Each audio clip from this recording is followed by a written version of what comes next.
Bismillahirrahmanirrahim. Assalamualaikum warahmatullahi wabarakatuh. Alhamdulillah nahmaduhu wa nasta'inuhu wa nastaghfiruh wa na'udzu billahi min shururi anfusina wa min sayyiati a'malina. May yahdihillahu fala mudilla lahu wa may yudlil fala hadiya lahu. أشهد أن لا إله إلا الله وحده لا شريك له وأشهد أن محمدا عبده ورسوله صلى الله عليه وسلم لا نبي بعده. يا أيها الذين آمنوا اتقوا الله حق تقاته ولا تموتن إلا وأنتم مسلمون. يا أيها الذين آمنوا اتقوا الله وقولوا قولا سديدا يصلح لكم أعمالكم ويغفر لكم ذنوبكم ومن يطع الله ورسوله فقد فاز فوزا عظيما. أما بعد فإن أصدق الحديث كتاب الله وخير الهدي هدي محمد صلى الله عليه وسلم وشر الأمور محدثاتها فإن كل محدثة بدعة وكل بدعة ضلالة وكل ضلالة في النار. Jamaah rahimani Allah wa iyyakum. Kita masih dalam pembahasan kaidah yang keempat pada halaman 55, yaitu beberapa hal yang perlu diperhatikan berkenaan dengan kaidah yang keempat ini. Kaidah yang keempat, hati adalah asalnya, porosnya, pondasinya, sedangkan anggota tubuh yang lain hanya mengikutinya saja. Hal pertama yang perlu diperhatikan adalah mengetahui hukum-hukum yang berkaitan dengan hati itu jauh lebih penting dibandingkan mengetahui hukum-hukum yang berkaitan dengan anggota badan. Karena hukum-hukum yang berkaitan dengan hati adalah pokoknya, sedangkan hukum-hukum anggota badan adalah cabangnya.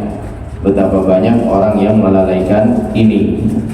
Ini hal pertama yang harus diperhatikan, bahwa kita harus memberi perhatian yang lebih besar terhadap hal-hal yang berkenaan dengan kondisi atau hukum hati ini. Jangan sampai secara lahiriah, secara fisik, penampilan itu sangat kita perhatikan, namun untuk urusan hati atau batin lalai kita berikan perhatian. Dan di antara hal yang paling mendasar yang berkenaan dengan hati adalah keikhlasan niat. Di dalam melaksanakan berbagai hal yang diperintahkan oleh Allah dan meninggalkan hal yang dilarang oleh Allah Subhanahu wa ta'ala. Karena semuanya akan dilihat dari kondisi hatinya dulu. Keikhlasan niatnya terlebih dahulu sebelum berikutnya nanti akan dicek ya, atau diverifikasi lagi ketepatan amaliyah lahiriahnya ya.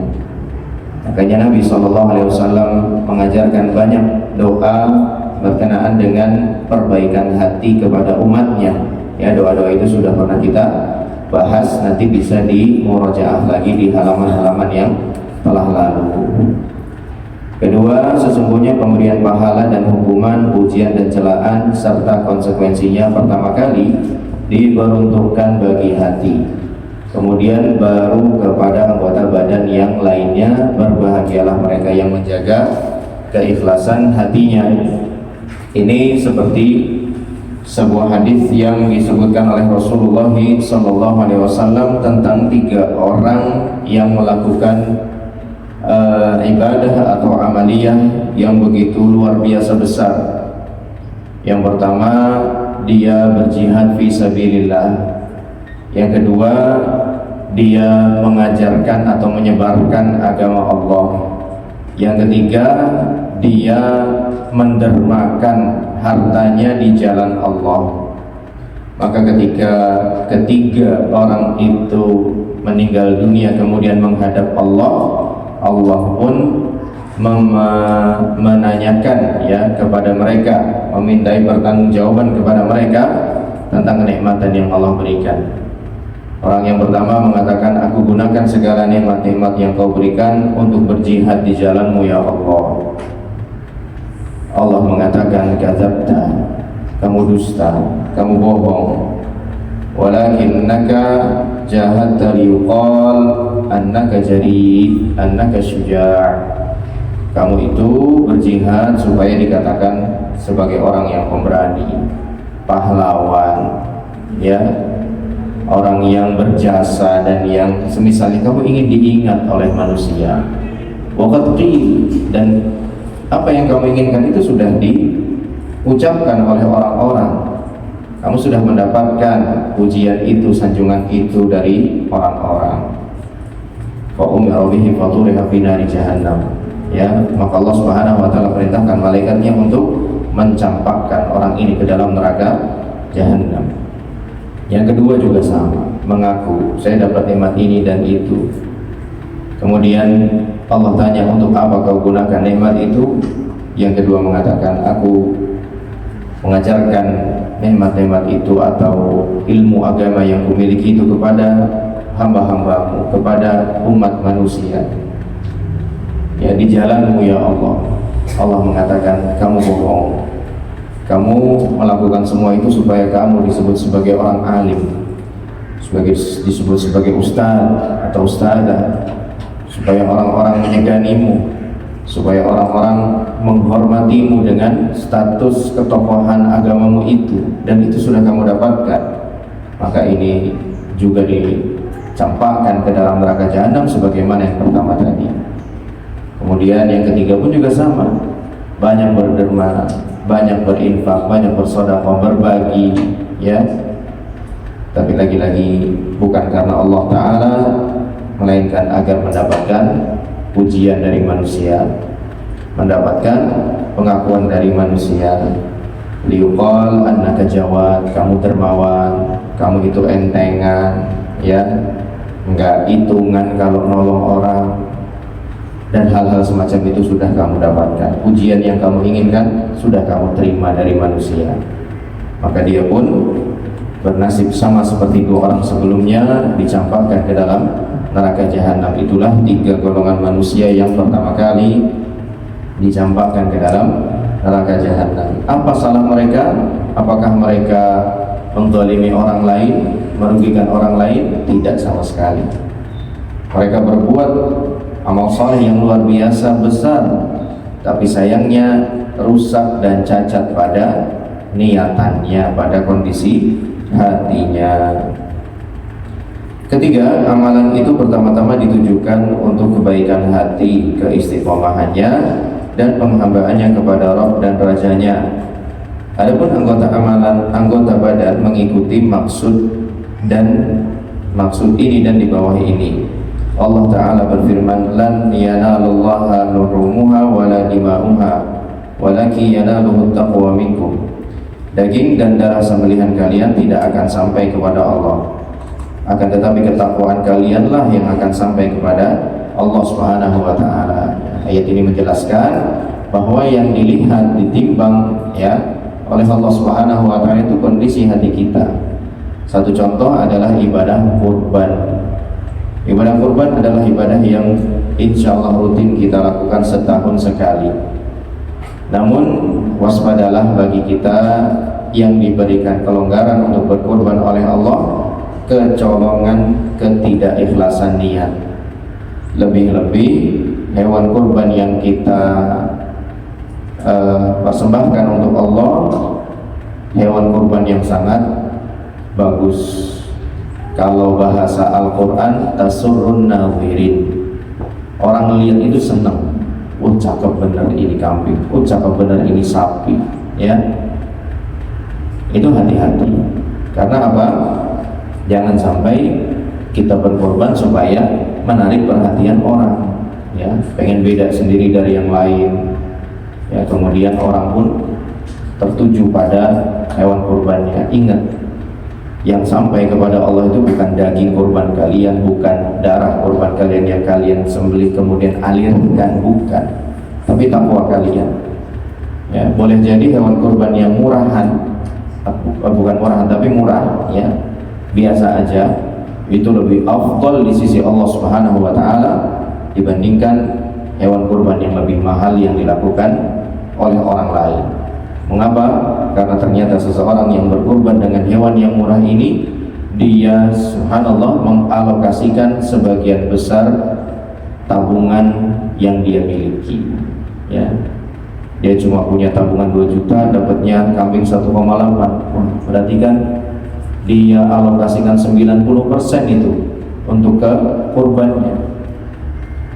Maka ini bisa jadi lebih afdal dibandingkan yang satu lagi yang berkurban dengan kambing yang 1 ekornya 6 juta. Tujuannya untuk apa? Untuk menarik perhatian orang, ya, untuk menarik perhatian orang, diingatkan oleh Allah, ya, jangan sampai lupa untuk jaga kebersihan niat. Salah satu contohnya dalam ibadah kurban. Contoh yang lain ya bisa diterapkan di semua ibadah, ya, dan masing-masing kita ketahuilah akan diuji dalam ibadah yang menjadi ciri khas dirinya sendiri, dengan ibadah yang menjadi identitas bagi dirinya. Masing-masing kita ibadah khasnya tuh beda-beda. Ada yang suka puasa sunnah, ada yang suka infak, ada yang suka sholat sunnah, ada yang suka share info kajian, ya, ada yang suka share fawaid atau faedah-faedah kajian dan lain sebagainya. Hati-hati kita waspada di ibadah-ibadah yang menjadi spesialisasi kita itu, ya, karena bisa jadi kita malah kecolongan di situ, kecolongan tidak ikhlas kepada Allah Ta'ala. Yang keempat yang harus diperhatikan, sesungguhnya ibadah hati lebih penting dan lebih banyak pahalanya dan lebih langgeng dibanding ibadah badan. Ibadah hati hukumnya wajib setiap waktu, berbeda dengan ibadah badan yang tidak wajib setiap waktu. Iya, menjaga keikhlasan niat itu harus selalu, ya, tapi melaksanakan ibadah kurban setahun sekali, ya, melaksanakan ibadah sholat 5 kali sehari, tetapi menjaga keikhlasan hati, kebersihan hati itu harus selalu dilakukan, yaitu harus selalu dilakukan. Dan betapa banyak amalan yang biasa saja tapi menjadi luar biasa karena niat, ya. Wa kam min amalin saghirin kabbarathu niyyah wa kam min amalin kabirin sagharathu niyyah. Kata Ibnu Utsaimin, Syekh Ibnu Utsaimin rahimahullah taala, betapa banyak amalan yang luar biasa besar tetapi menjadi kecil tidak bernilai gara-gara kesalahan niat. Dan betapa banyak amalan yang biasa saja sebenarnya tapi nilai yang menjadi begitu besar karena niat. Ya, tadi ada 3 orang yang melakukan amalan luar biasa besar tapi tidak ada nilainya gara-gara salah niat. Di sisi lain ada orang yang melakukan amalan biasa saja tapi menjadi luar biasa di hadapan Allah karena keikhlasan niat. Ada orang yang masuk surga hanya karena sekedar menyingkirkan ranting yang melintang di jalan yang biasa dilewati kaum muslimin. Allah masukkan dia ke dalam surga, dan itu sudah pasti ikhlas itu. Kalau dia tidak ikhlas, Allah tidak akan masukkan dia ke dalam surga, ya.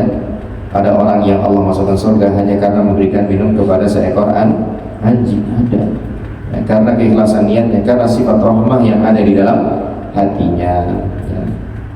Kemudian yang kelima, segala sesuatu yang Allah wajibkan kepada hambanya pasti wajib juga di dalam hati, karena hati merupakan asal atau pokoknya.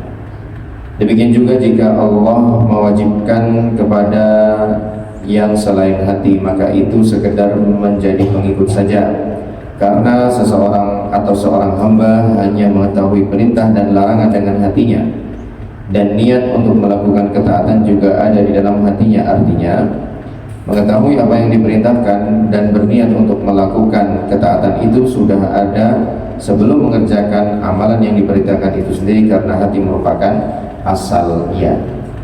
Sebelum kita melaksanakan sholat saja contohnya, itu sudah harus lebih dulu ada niat mau sholat, ya, bukan karena terpaksa, nggak enak, ya, berhubung lagi sama teman-teman kajian, wah gak enak nih kalau nggak sholatlah, akhirnya sholat, ya, entah itu sholat fardu, entah itu sholat sunnah. Jangan begitu, ya. Hendaknya niat niatkan dulu, karena niat itu sendiri sudah menjadi satu ibadah tersendiri kepada Allah Ta'ala. Orang Arab dahulu atau salafun saleh dahulu mengatakan ada amalan-amalan ya yang sebenarnya itu merupakan kegiatan normal manusia pada umumnya.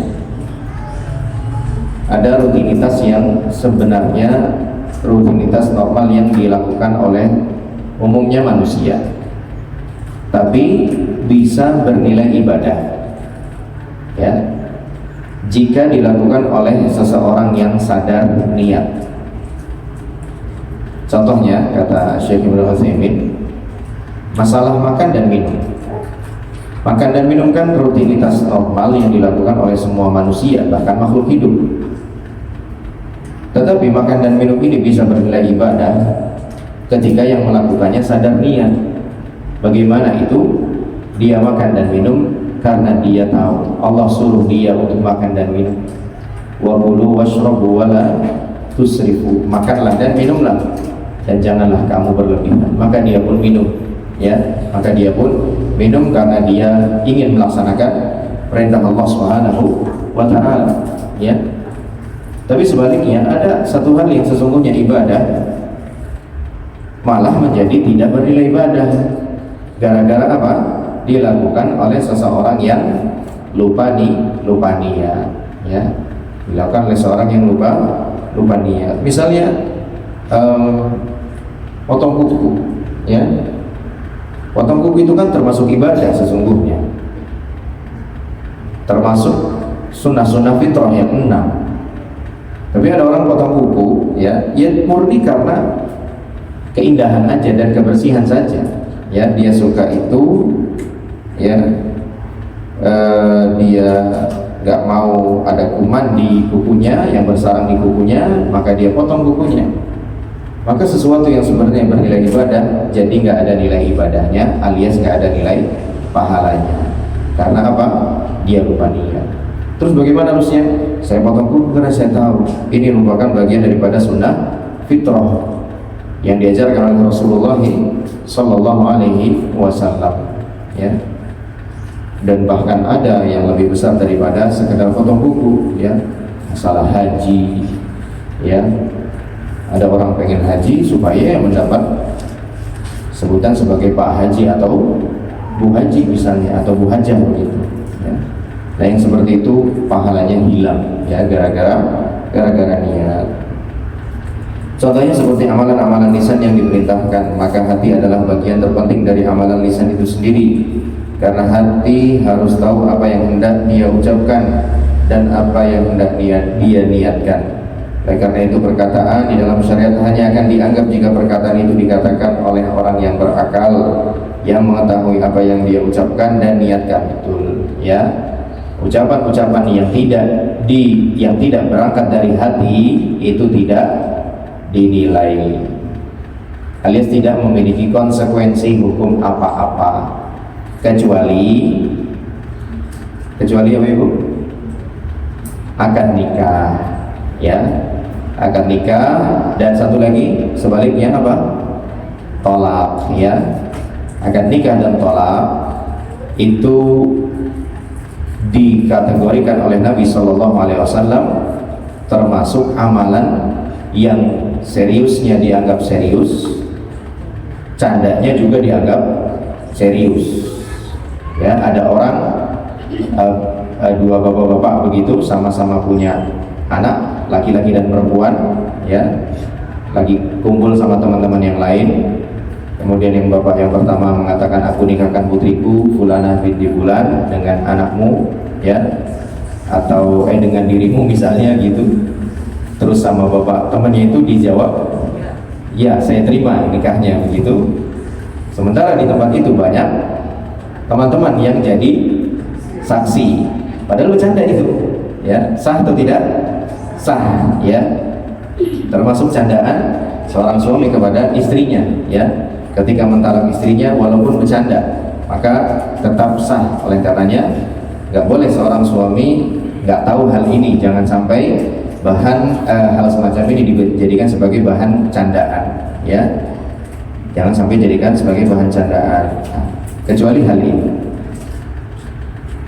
Adapun yang lain, ya, maka harus ada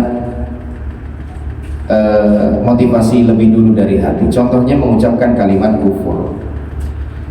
Mengucapkan kalimat kufur itu tidak otomatis jadi kafir, karena ada orang yang mengucapkan kalimat kufur tidak berangkat dari hatinya.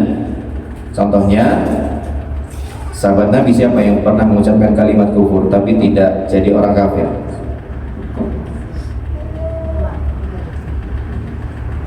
Bilal enggak nyerah, Bilal bertahan. Ammar bin Yasir radhiyallahu anhu. Ammar bin Yasir radhiyallahu anhu tidak kuat ya menahan siksa yang dilancarkan oleh orang-orang kufar Quraisy. Akhirnya beliau pun mengucapkan kalimat-kalimat kufur menghina Rasulullah SAW. Tetapi apakah beliau dihukumi kafir oleh Allah Subhanahu wa taala? Jawabannya tidak, karena beliau mengucapkannya dalam kondisi terpaksa alias tidak dengan hatinya, ya. Di sisi lain ada orang yang diceritakan oleh Nabi SAW saking gembiranya sampai salah ngomong, salah ucap, ya. Ya Allah, sungguh engkau adalah hambaku, aku adalah Tuhanmu. Kalimat kufur atau tidak ini? Kalimat kufur. Tapi karena apa? Karena kelewat bahagia, ya, sampai salah ucap. Orang ini tidak kafir, ya. Ceritanya dia sedang dalam safar sendiri menunggangi kendaraannya, dan perbekalannya ada di kendaraannya atau tunggangannya tersebut. Saat dia istirahat tidur di bawah pohon, saat dia bangun kendaraannya sudah hilang, berikut bekalnya, pakaiannya, uangnya, makanannya, dan semuanya. Dia cari kesana kemari nggak ketemu, ya, sampai akhirnya dia capek, putus asa, dia pun tertidur lagi. Dan ketika terbangun ternyata hewan tunggangannya sudah ada di sampingnya, tidak kurang satu apapun. Bahagia tidak? Bahagia pasti, ya. Naudzubillah min dzalik, motor kita hilang, naudzubillah. Di situ ada tas, di situ ada handphone, di situ ada STNK, BPKB, dan lain sebagainya. Udah kesana kemari cari nggak ketemu, sampai pas bangun tahu-tahu motor udah di sebelah. Wah, subhanallah, pasti bahagia. Nah, itu orang saking bahagianya berkata kayak tadi. Tapi dia tidak dihukumi kafir karena ucapannya tidak berangkat dari hati. Adapun orang gila dan anak kecil yang belum tamyiz, maka perkataannya tidak dianggap dalam syariat, ya. Orang yang hilang akal, bahkan nggak usah sampai gila deh, orang yang bahasa syariatnya itu muglaq, tertutup akalnya karena saking marahnya atau saking sedihnya, ya, itu termasuk yang dimaafkan atau tidak dikenakan konsekuensi hukum apa-apa. Makanya kalau sampai terjadi tolak dari seorang suami dalam kondisi marah hebat, ya, maka tolaknya dianggap tidak sah, tidak jatuh. Bagaimana kondisi marah hebat itu yang membuat tolaknya tidak sah atau tidak jatuh? Yaitu ketika dia sudah mulai tenang, dia pun tidak tahu kalau dia sudah mentalak istrinya. Masa iya tadi saya sudah mengucapkan kalimat talak itu? Enggak, saya enggak pernah ngomong kayak gitu, ya. Lupa dan enggak tahu sama sekali. Bukan dasarnya pelupa, bukan. Terus diajukan buktinya, nih loh ada rekaman suara kamu, ya, kamu sudah mentalak istriku tadi. Ya Allah, ternyata sampai sebegitunya tadi saya marah rupanya. Nah, yang seperti ini talaknya dianggap tidak sah karena dalam kondisi mughlaq, ya, tertutup oleh kondisi emosi yang hebat. Kemudian pada halaman berikutnya 58, dan syariat hanyalah akan menghukum apa yang dilakukan oleh hati yang berupa perkataan dan perbuatan yang tampak. Sebagaimana Allah berfirman, walaki yu'akhidukum bima kasabat qulubukum, akan tetapi Allah hanya akan menghukum kamu karena niat yang ada di dalam hatimu, ya. Oleh karenanya sesuatu yang terjadi karena ketidaksengajaan tidak dicatat sebagai dosa. Yang keenam, perlu diketahui bahwa sebagaimana hati memiliki kekuasaan atas anggota badan, maka anggota badan pun memiliki pengaruh terhadap hati. Nah, ini artinya saling berkesinambungan, ya. Hati memiliki kontrol terhadap badan, badan memiliki pengaruh terhadap hati. Apa saja yang tampak pada anggota badan yang berupa perkataan, perbuatan, itu adalah buah atau akibat petunjuk dan hasil yang ada di dalam hati, ya. Makanya kita pernah bilang, kalau kita mau cek kondisi hati kita, cek saja ucapan kita, gimana omongan kita sehari-hari, ya, termasuk omongan-omongan yang bersifat spontanitas. Apakah kalimat-kalimat thayyibah yang keluar meluncur dari lisan kita tersebut, ataukah kalimat-kalimat khabithah, kalimat-kalimat fahisyah, kalimat-kalimat yang mungkar yang justru keluar dari lisan kita tersebut. Nah, itu menjadi indikator akan baik tidaknya kondisi hati kita. Apa saja yang tampak pada anggota tubuh itu bisa dibaca, ya. Itu berefek dan berpengaruh terhadap hati. Intinya masing-masing mempengaruhi yang lain, saling mempengaruhi. Hati mempengaruhi perbuatan, perbuatan juga akan mempengaruhi hati. Akan tetapi hati adalah asalnya, anggota tubuh yang lain hanyalah cabangnya. Cabang itu berasal dari asalnya, demikian juga asal dikokohkan dan dikuatkan oleh cabangnya, ya. Pokok itu akan menjadi kuat juga dari cabangnya, ya. Jadi saling menguatkan juga saling bisa melemahkan.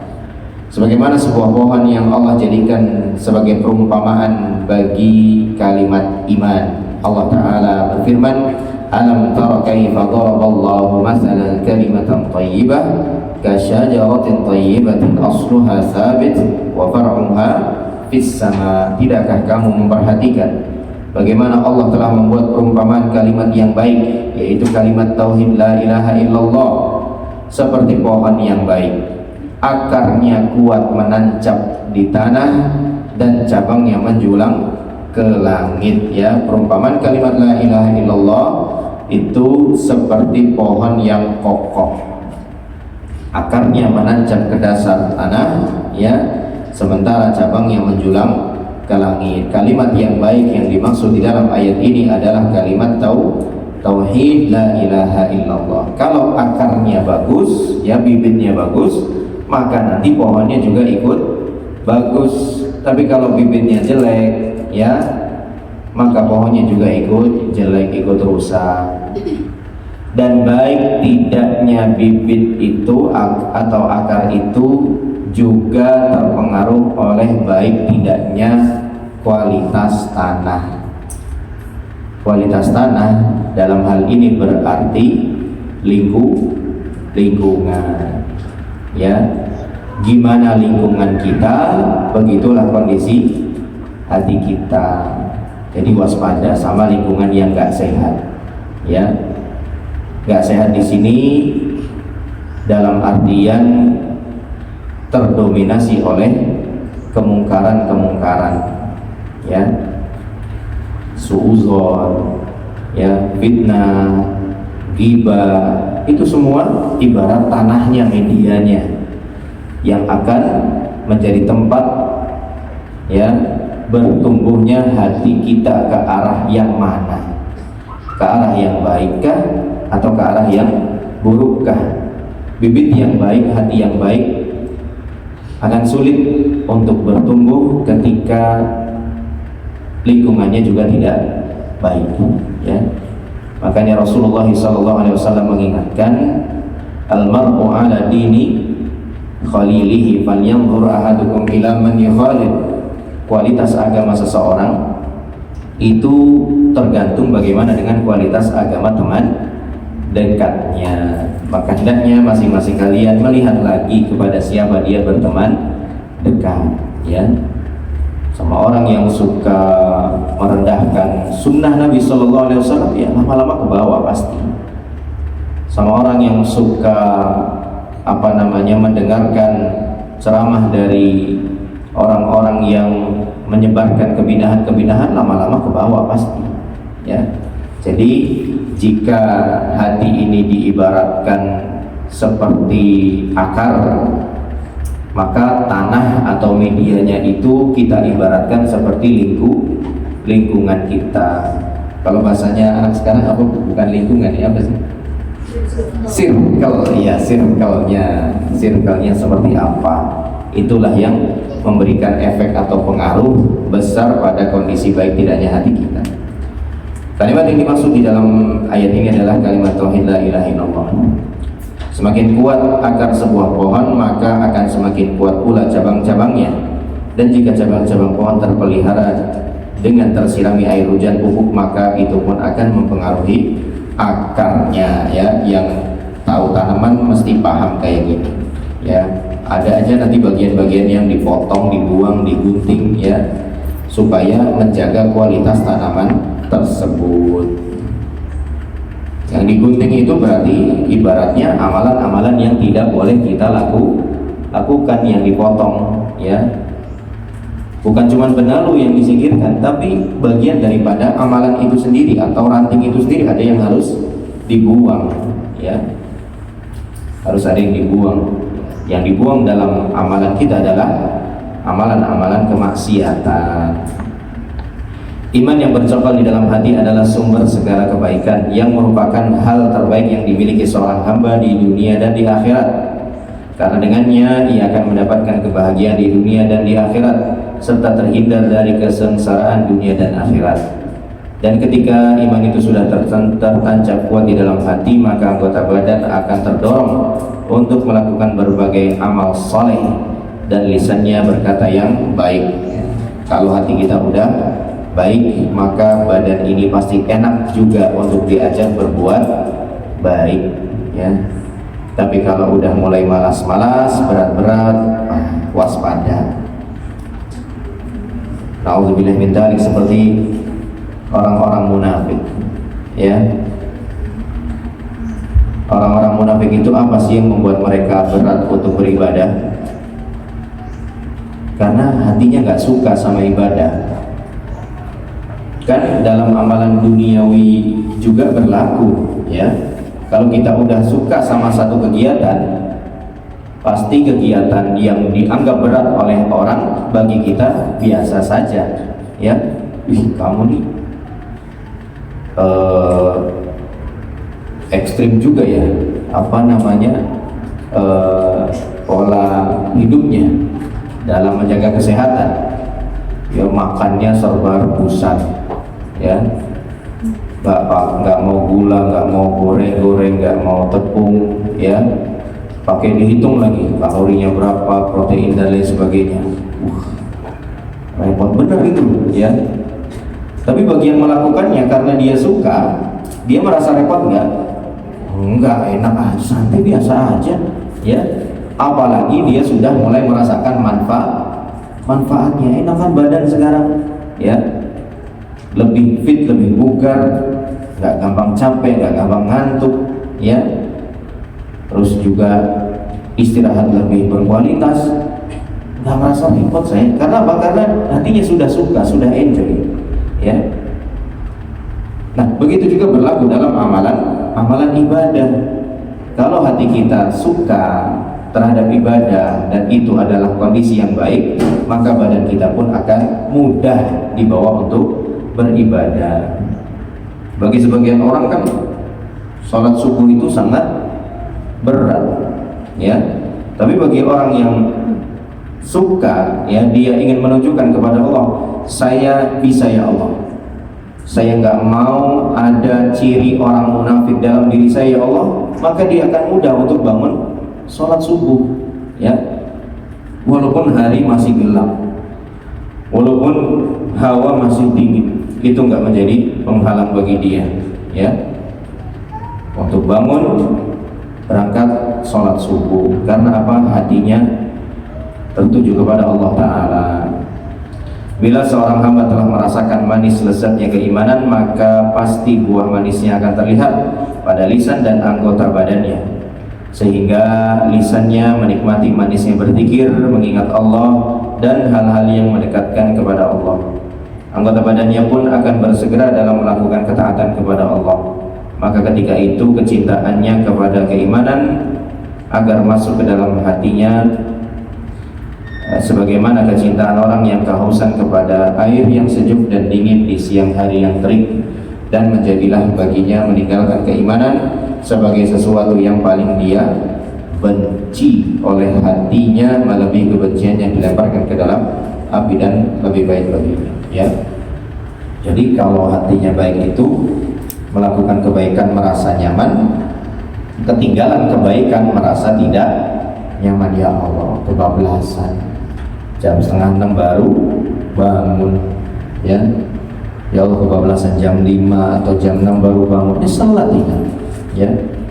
Kayak orang yang udah jaga pola makan sehat tadi itu, ya, sekali dia makan gorengan itu kayak berdosa rasanya, katanya gitu, katanya, ya.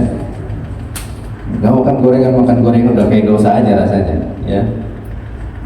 Karena apa? Dia benar-benar udah suka sama pola sehat itu, ya. Begitu juga sama orang yang udah suka sama ibadah itu, begitu kelewat gak bisa ibadah, ya Allah, sedihnya bukan main. Dan gak harus dia tunjukin ke orang, gak harus. Itu cuman antara dia dengan Allah. Dia minta maaf sama Allah, ya Allah maaf kelewatan, ya Allah maaf gak bisa ngelakuin ini sekarang, ya. Ya Allah bantu, mudah-mudahan besok gak kelewatan, gak ketinggalan lagi, dan lain sebagainya. Nah, hal-hal semacam itu merupakan tanda baiknya keimanan seseorang. Ibnu Mubarak rahimahullah menyajikan sebuah riwayat di dalam kitabnya Az-Zuhd dari Muhammad bin Muslim. Ia berkata, telah sampai kepada Abu Darda radhiyallahu anhu ketika masuk ke kota Madinah, beliau berkata, "Mali la ara 'alaikum ya ahlal Madinati halawatul iman, walladhi nafsi bihi law anna dubbal ghabati ta'imal iman la ru'iya 'alaihi halawatul iman." Wahai penduduk Madinah, mengapa aku tidak melihat buah manis keimanan pada diri kalian? Demi zat yang jiwaku ada padanya, seandainya beruang hutan bisa merasakan manis dan lezatnya keimanan, niscaya buah manis keimanan itu akan tampak padanya, ya, seandainya bisa. Bahkan orang lain pun bisa melihat kenikmatan manisnya iman itu pada diri kita, walaupun bukan itu yang kita cari, ya. Tetapi di antara efek ketika kita sudah mulai nyaman dengan iman ini, maka orang lain pun juga akan bisa merasakan kenyamanan iman itu pada diri kita, ya. Makanya kalau orang-orang baik itu kok malah nggak nyaman sama kita, orang-orang soleh itu nggak nyaman sama kita, bisa jadi kita yang salah, ya, membawa energi negatif berupa kemaksiatan kepada Allah Subhanahu wa Ta'ala, ya. Kemaksiatan itu bisa berupa melakukan yang dilarang atau meninggalkan yang diperintah oleh Allah Subhanahu wa Ta'ala. Kemudian kaidah yang kelima, kaya yang sebenarnya adalah kaya hati. Satu-satunya yang benar-benar kaya hanyalah Allah, karena Allah maha kaya dengan sendirinya, sehingga Allah tidak butuh kepada siapapun juga. Kalau manusia bisa jadi kaya karena Allah yang membuatnya jadi kaya. Huwa aghna, dialah Allah yang menjadikan hamba itu jadi kaya, ya. Adapun Allah kaya dengan sendirinya.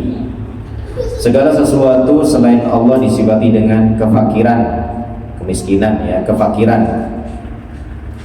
Makhluk yang dibuat dan diciptakan dan dibuat.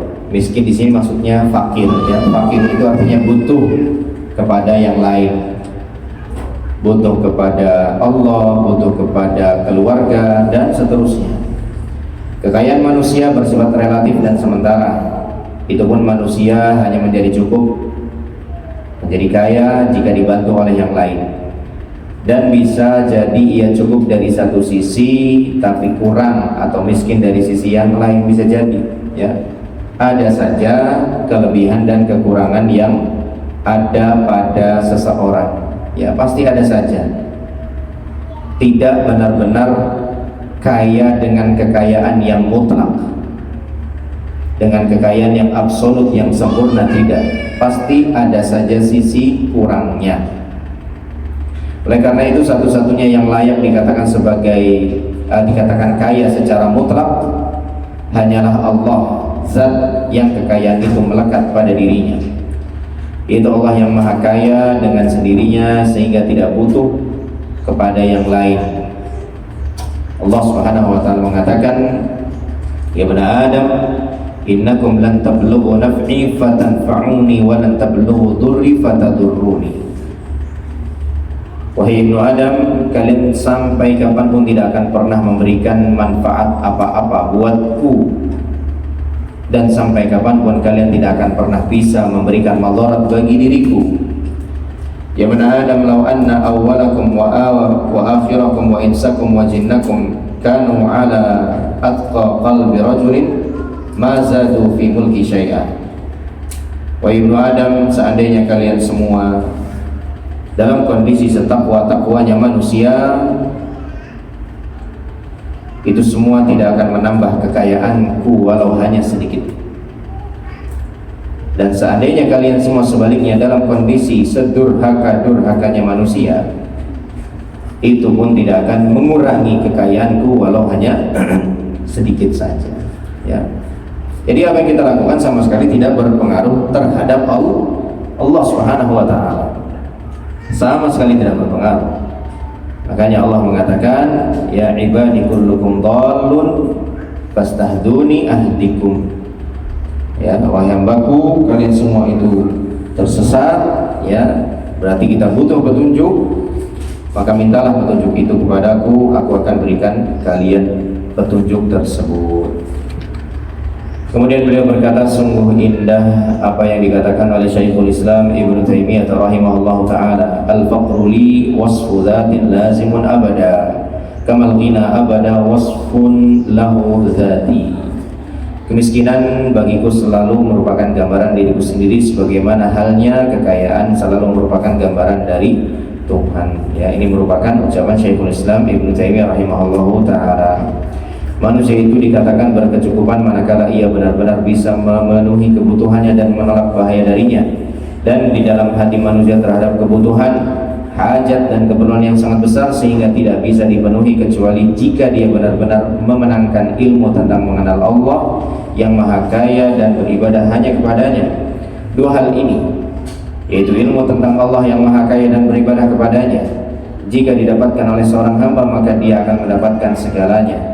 Dan jika dilewatkan oleh seorang hamba maka dia akan kehilangan segalanya. Maka jangan sampai seorang muslim, seorang mukmin tidak mengenal Allah.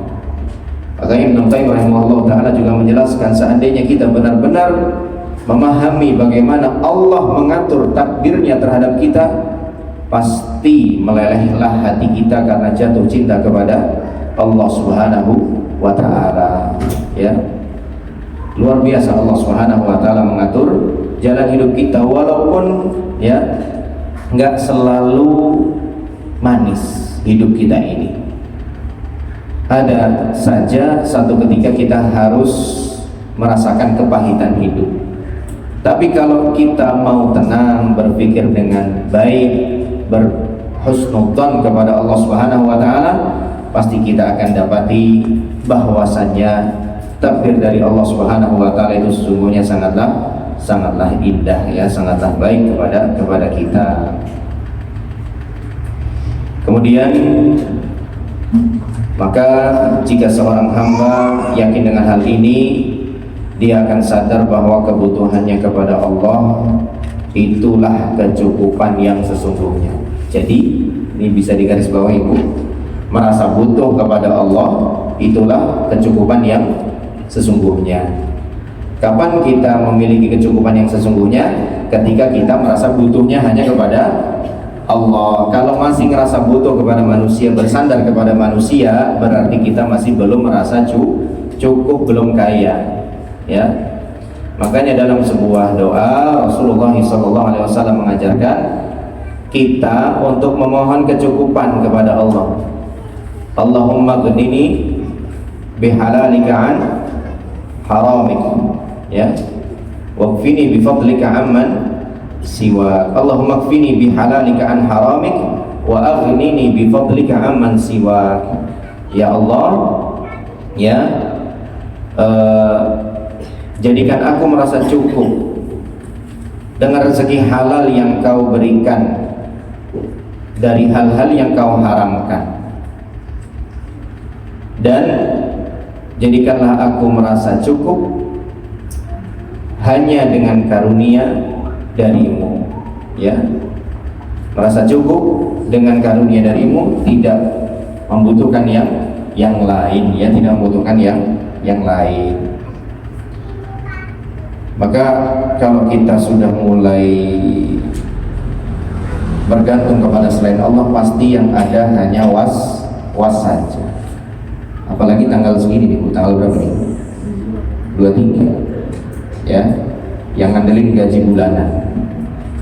Udah mulai deg-degan ini tanggal segini, ya. Nah, apalagi token listrik udah mulai bunyi. Waduh, pakai cara bunyi lagi. Kurang 7 hari, ya. Sambil nunggu jalan keluar dari Allah, banyak-banyakin baca doa tadi, ya.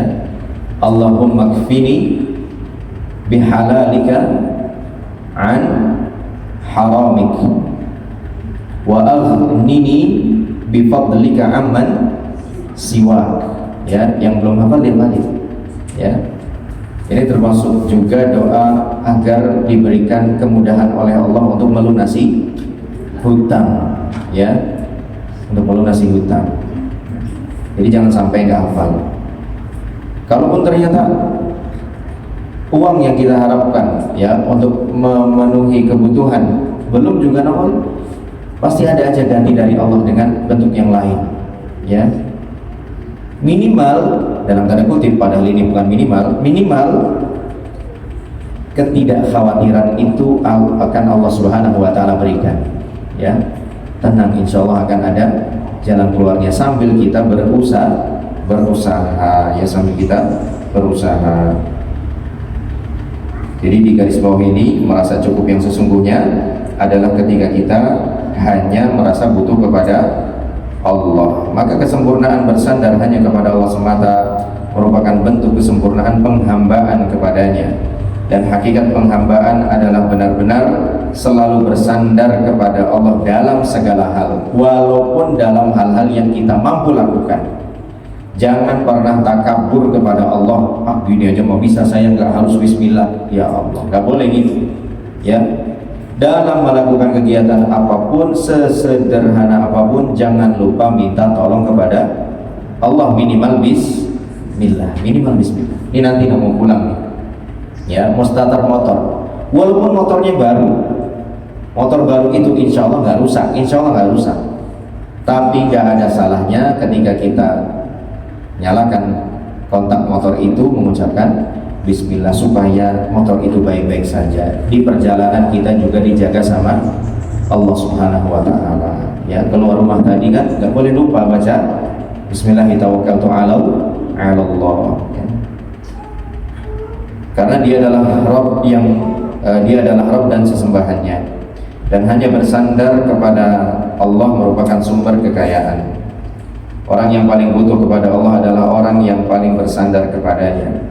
Orang yang paling merendah kepadanya adalah orang yang paling mulia, dan orang yang paling menyadari kelemahannya di hadapan Allah adalah orang yang paling kuat, ya. Justru dengan menyadari kita ini lemah, kita benar-benar kuat. Kenapa? Karena untuk melakukan pengakuan itu butuh kekuatan, ya. Ibu ngaku salah sama anak ibu, butuh kekuatan nggak? Butuh kekuatan untuk melawan gengsi, ya. Masa iya ngaku salah, apalagi ngaku salahnya sama suami.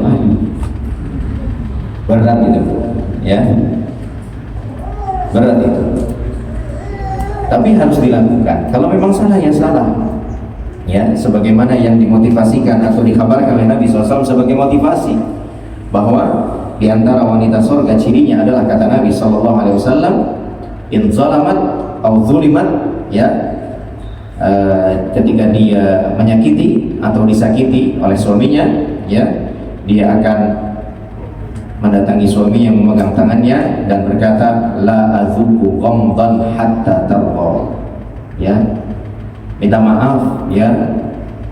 Kalau bahasa dalam hadis yang diajarkan oleh Nabi, aku nggak bisa tidur nyenyak sebelum kamu memaafkan, ya. Bisa Bu? Insya Allahnya berat juga ini, ya. Baru insya Allah itu berat ini, ya. Gimana nanti prakteknya, ya. Nah, itu butuh perjuangan ya Bu, ya. Butuh perjuangan. Nah, sebagaimana dia adalah zat yang maha kaya, ini sudah tadi. Kemudian paragraf terakhir, siapa yang tidak bersandar kepada Allah maka bersandar kepada selain Allah, niscaya akan patah hati pasti, ya. Kalau ngandelin selain Allah pasti kecewa. Siapapun itu, mau orang tua kita, mau pasangan kita, mau anak kita, teman-teman kita, wah, pokoknya pasti ketemu kecewa kalau ngandelin selain Allah. Bersandar kepada selain Allah maka kepada selain Allah saja maka pasti ia tidak akan pernah kecewa. Kalau sama Allah nggak akan pernah kecewa, ya. Apa kata Hajar alaihissalam ketika ditinggal oleh Ibrahim bersama dengan Ismail di padang yang tandus, ketika ia bertanya kepada Ibrahim, apakah Allah yang menyuruhmu meninggalkan kami di tempat ini? Ibrahim menjawab, iya. Hajar bilang gimana setelah itu? Idzan lam yudayyi'ana. Kalau memang ini merupakan perintah Allah, Allah tidak akan menelantarkan kami, ya. Kekuatan tawakal yang luar biasa dari Hajar alaihissalam tatkala merespon sebuah perintah dari Allah terhadap suaminya, ya, terhadap suaminya. Adapun bersandar kepada selain Allah adalah sumber kemiskinan, karena ia bersandar kepada sesuatu yang miskin, dan sesuatu yang miskin tidak mungkin bisa mencukupi yang miskin seperti dia. Kita sama-sama miskin, sama hamba Allah itu juga sama-sama miskin, maka bersandarlah kepada yang kaya. Wallahu a'lam bishawab. Jika ada yang ingin tanyakan dipersilahkan. Ada Ustaz. Ada pertanyaan Ustaz. Silakan. Kita akan kasih 3 dulu Ustaz. Nah.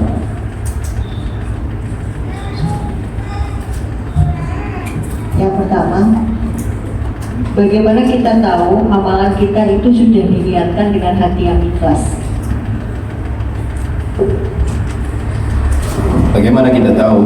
Maksudnya memastikan gitu ya, Iya Ustaz. bahwa amalan yang kita lakukan itu benar-benar ikhlas. Di antara indikatornya adalah kita konsisten melakukan amalan itu dimanapun kita berada, dalam kondisi apapun. Maksudnya saat ada orang yang tahu kita beramal, saat nggak ada orang yang tahu kita juga tetap beramal, ya. Tapi kalau beramalnya ketika saat bersama banyak orang saja, nah itu indikasi kurang ikhlas, minimal indikasi kurang ikhlas, ya. Jadi indikasi yang pertama, bahwa kita akan istiqamah beramal walaupun saat kita sedang sendiri atau tidak sendiri, tapi di tempat di mana kita tidak dikenal oleh orang, ya. Kita tetap melaksanakan amalan itu, insya Allah itu tanda keikhlasan. Kemudian yang kedua, ya, bahwa kita tidak akan terpengaruh oleh reaksi atau respon orang-orang di sekeliling kita. Entah mereka merespon ibadah kita tadi dengan respon yang positif, entah mereka merespon ibadah kita tadi dengan respon yang negatif, ya, kita nggak terpengaruh.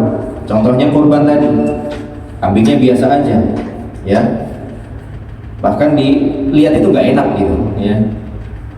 Terus ada orang yang iseng aja mulutnya gitu, ini kambing apa kucing, kecil bener ini katanya, ya nggak ngaruh kita, ya dia komentar silakan tuh mulut dia, nanti dia yang tanggung jawab di hadapan Allah. Yang jelas yang bisa kita usahakan untuk berkurban kepada Allah ya seperti ini, dan Allah yang tahu usaha saya, ya Allah yang tahu usaha saya udah nabung dari awal tahun lalu sampai ketemu itulah lagi, ya setidaknya dua hal itu yang menjadi indikasi kuat bahwasanya kita insya Allah sudah ikhlas dalam melaksanakan ibadah. Wallahu a'lam bishawab.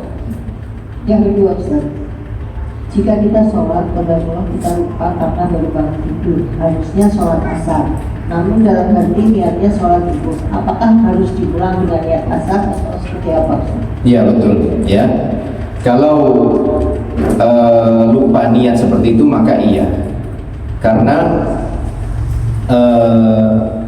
untuk menentukan sholat yang 11-12 kayak zuhur dan asar itu benar-benar harus ekstra berbeda niatnya, ya berbeda niatnya. Walaupun ada sebagian ulama yang mengatakan tidak perlu, karena dia memang pada dasarnya belum sholat zuhur, ya. Tadi gimana pertanyaannya? Dia sholatnya niatnya niat zuhur padahal itu waktunya asar. Padahal waktu asar jam 4 sore gitu misalnya, ya. Misalnya kebangunnya jam 4 sore, zuhurnya belum dikerjain, asarnya juga belum dikerjain tentunya, ya. Kemudian dia bangun jam 4 sore, saat bangun dia sholatnya niatnya sholat apa tadi? Zuhur. Oh kalau ini malah benar, Bu, ya. Kalau dia terbangun di jam 4 sore belum sholat zuhur dan otomatis belum sholat asar, maka betul sholat zuhur dulu yang dikerjain, ya. Nah, kalau ini benar nih, ya. Kalau ini benar sholat zuhur dulu yang dikerjain, baru setelah itu melaksanakan sholat asar, ya. Baru setelah itu melaksanakan sholat asar, ya. Malah benar ini, alhamdulillah. Baik. Yang ketiga, ini mungkin bangunnya pas waktu sholat asar, tapi keingetnya itu belum sholat zuhur begini. Oh zuhurnya udah. Nah ini kalau dari sini kayaknya dia bangun di waktu asar, tapi niatnya zuhur, mungkin dia sudah sholat zuhur, kemudian bangun di waktu asar, harusnya sholat asar, tapi dia merasa mungkin belum sholat zuhur, jadi niatnya sholat zuhur. Oh iya Pak, berarti bukan seperti yang tadi, ya memang zuhurnya belum, asarnya belum, bukan, ya. Kalau demikian keadaannya, sebenarnya dia sudah sholat zuhur, kebangun di waktu asar 4:30 dalam keadaan bingung begitu, ya. Kemudian dia pun melaksanakan sholat dengan niat sholat zuhur, ya. Padahal harusnya dia tinggal sholat asar. Apakah dia harus mengulang? Iya, ya. Dia harus mengulang karena untuk membedakan jenis sholat itu satu-satunya cara hanya dengan membedakan niat saja, ya. Ini sama seperti sholat antara satu sholat sunnah dengan sholat sunnah yang lainnya yang sama-sama berjumlah 2 rakaat, ya. Harus ada pembeda minimal dari sisi niatnya. Wallahu a'lam bishawab. Yang terakhir, Ustaz, bagaimana hukumnya jika seseorang didolimi oleh orang lain, kemudian di dalam hatinya berdoa tapi tanpa terucap dalam lisan agar orang yang mendoliminya itu tidak dibiarkan hidup lebih lama, dan qadarullah orang mendolim tersebut benar-benar meninggal dalam waktu yang dekat.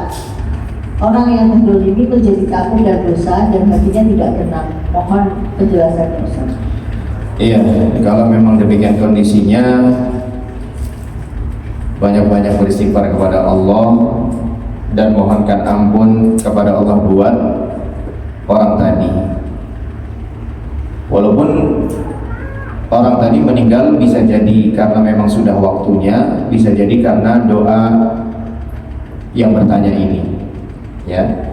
Khawatirnya karena doa yang bertanya ini, dan ini sebenarnya sudah termasuk melampaui batas, ya. Membalas kezaliman itu boleh asalkan sepadan, ya, tidak melebihi kezaliman yang dia terima. Maka kita khawatirkan bahwa doanya benar-benar diijabah oleh Allah Subhanahu wa taala, ya. Maka yang bisa dilakukan dalam kondisi seperti ini, perbanyak istighfar terus-terusan, ya. Berapa banyak nggak ada batasannya, ya.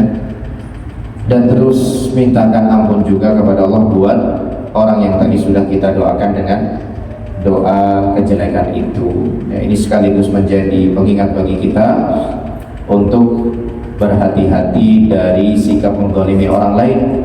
Karena Nabi SAW sudah memperingatkan, fa innahu laisa bainahu wa bainallahi hijab. Ya, sesungguhnya tidak ada penghalang antara doa orang yang dizalimi dengan Allah Subhanahu wa taala, alias pasti dikabulkan.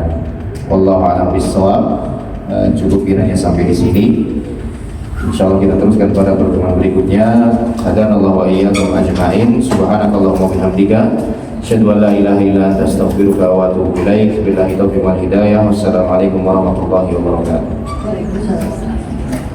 Seperti biasa, wa jazakumullahu khairan. Tolong diberi 5 menitan sebentar.